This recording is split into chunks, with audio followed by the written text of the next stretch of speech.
شوف اللي احنا كنا عملنا ايه في البرنامج نفكركم بالفيديو ده.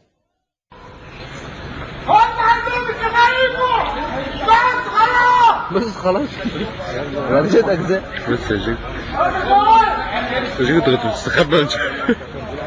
انا معيش حاجه. والله لو معايا. طيب بس هو قلب قوي من الناس دي كلها. مش حاسس بيه.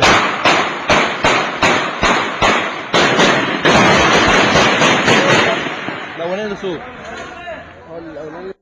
شفتوا ده حضراتكم؟ احنا يعني مش عايز اقول احنا انفردنا، بس احنا اللي اثرنا قضيه هذا الرجل وحذرنا ونبهنا. شفتوا ده كان عامل ايه في المنطقه؟ طيب تعالوا نشوف النهارده بقى الشرطه عملت ايه.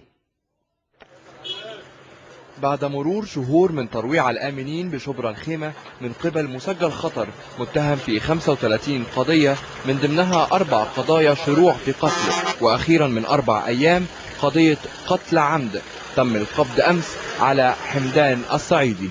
الحقيقة حمدان الصعيدي ده من العناصر الخطرة اللي كانت يعني شبرا الخيمة بالكامل كانت بتتكلم عليها، وكان يعني كاسم إجرامي عالي قوي وعالي قوي في الفترة الأخيرة.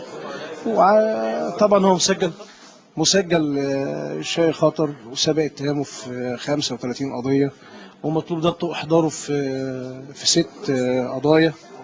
وطبعا هو من العناصر الخطر اللي كان مطلوب ضبطها بأي شكل. تم على القبض عشان القواضي دي، بس انا ما ضربتش نار على الصيدليه. ايوه اتخذت بالبندقيه آلي وطلقات